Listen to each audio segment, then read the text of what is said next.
everyone, Curtis from Team Hogwash. We've done a couple of fly fishing videos, so I thought I'd do a little tutorial on how to spool and line a brand new reel. We just got a new reel and rod setup, so I'm gonna just explain quickly how to put backing on, tie the backing to the fly line, and put on your leader tippet, just to get your new rod and reel set up on your own. It's really not too hard, it's just knowing the right knots and how to do it. So you take the spool off of the reel, grab your backing, and make a loop around your, let's see, you got your spool there, and pinch it here near the spool, do a big loop here, and then with your tag end you're basically going to do three loops through the loop that you just made. So 2, 3, and that should slip right on there, should slide right down your line. Make sure your line's still wrapped around that spool. That should slide all the way down. Sometimes you got to help it out a little bit, but that should seat nicely. You can kind of go back and forth to get it to sit all the way on that spool. Then you got a pretty good tight. So your backing's attached to that spool, and then you can shave off your tag line here. There you go. And this one I'm using 20-pound test, about 100 feet. I used a little bit on another reel. We're doing pretty small water fishing, so we're not going to need a ton of backing for this one. Probably get about 50 or 60 yards out of this, which is plenty for what we're doing. And you stick your reel back on, make sure it's good and snug, and then I like to attach it to the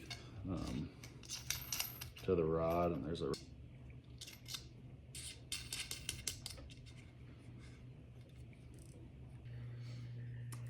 I like to attach it to the rod here so that I can hold pressure up here. You want to get it pretty even as you wind it in, so that it's evenly spaced on your spool. And you can put a pen or something through the backing so that it slides pretty good. But we'll see how it does on this surface. It's not ideal. Make sure you hold good tension on it. That might work. You can even loop your finger. And that way you can kind of move your finger back and forth, and it'll still slide, but you can.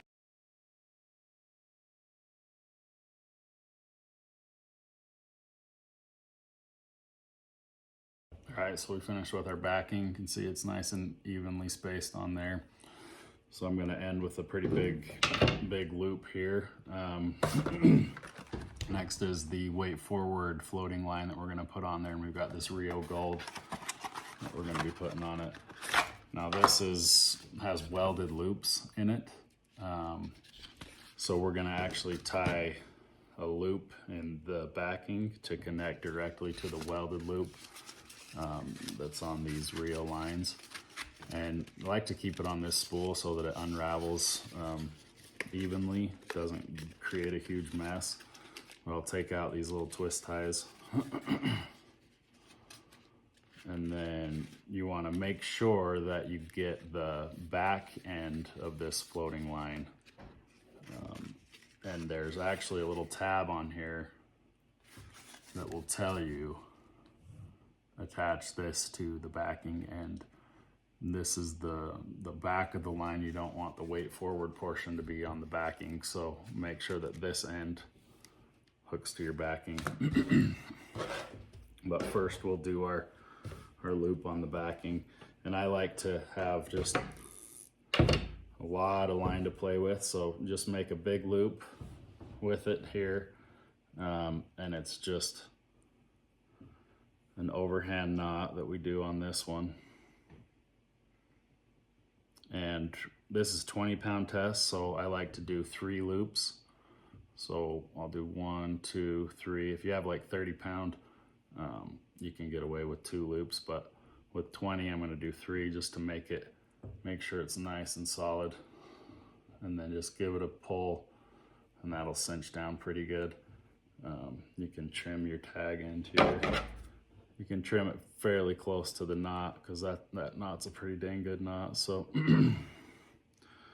make sure you trim it right up there close to the knot. And I'll actually go ahead and do 1 more of those exact same things, same knot, probably 2 or 3 inches right above that, just for good measure. So get your big loop, make sure it's down there close to that knot, and then do the same thing, wrap it through 3 times. 1, 2, 3, and then same thing, make sure that your cinch is closer to that bottom end range. You'll see why in a minute, but make sure that that's nice and snug. So you got 2 there, 2 knots that I've done, and that just makes it, you know, extra sturdy to attach to this fly line. So then go ahead and grab your fly line, and you see you have your welded loop end. We've double checked, and they usually always put a little tag on it. They do, to tell you which end it is, just so that you double check. Grab your backing end and the back of your welded loop, and all you do is you just slot this end into the welded loop.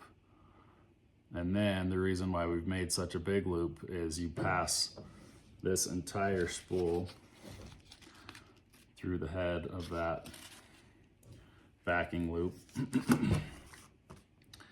And then you go ahead and just make it snug, pull those tight, and then those join up really well. Go ahead and take this tag off, and then do the same thing. Stick your pen in there, and then you can wind it onto the reel. All right, so I've got that attached now. I've got my spool ready to go. Again, I leave it attached to the rod here so that I can give some tension and pressure to it, but then I just wind it up. And yeah, that's not gonna spin as good as that other one did, but. And then same thing, you just move your finger along so that you're getting the line, you know, pretty evenly wound onto your spool. So you're going back and forth, back and forth.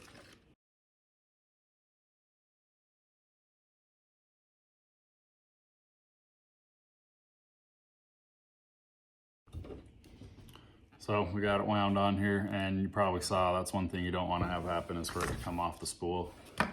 Rookie mistake. So it fell off, got in a big rat's nest, so I had to untangle it and get it all out there, but now it's all on there. Super good, nice and tight, nice and even. Got their backing on there, got our fly line on there. The next thing is to get fishing is to put on a leader, so I'll put that on too.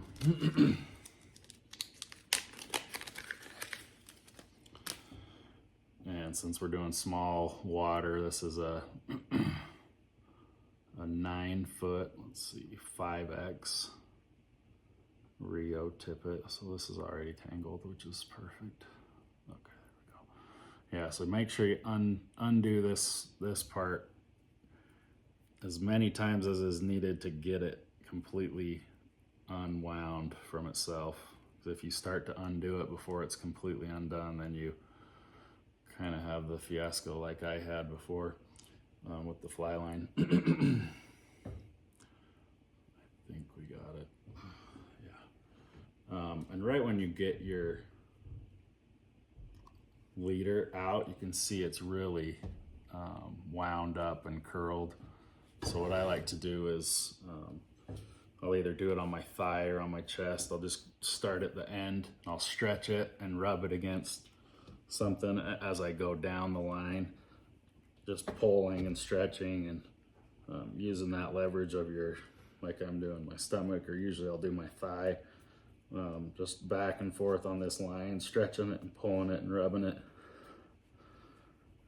It kind of takes out those kinks, straightens your line up pretty dang good. So these ones are fairly easy to do.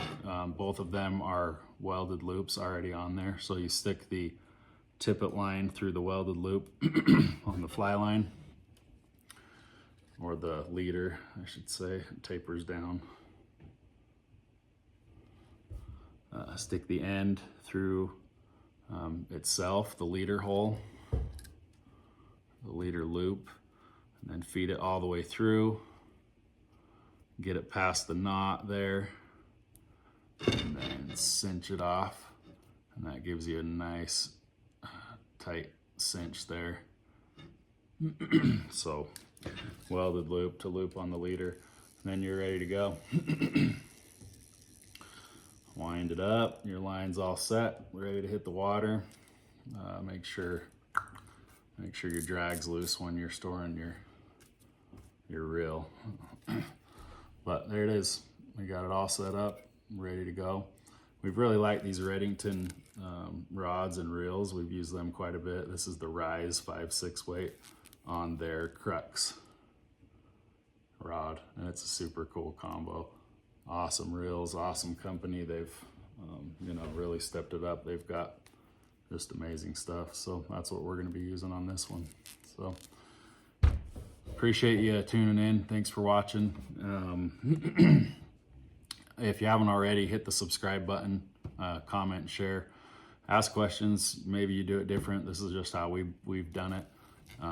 It's worked for us, but we appreciate the support, and give us a comment, subscribe, tell your buddies. Appreciate you. Good luck fishing.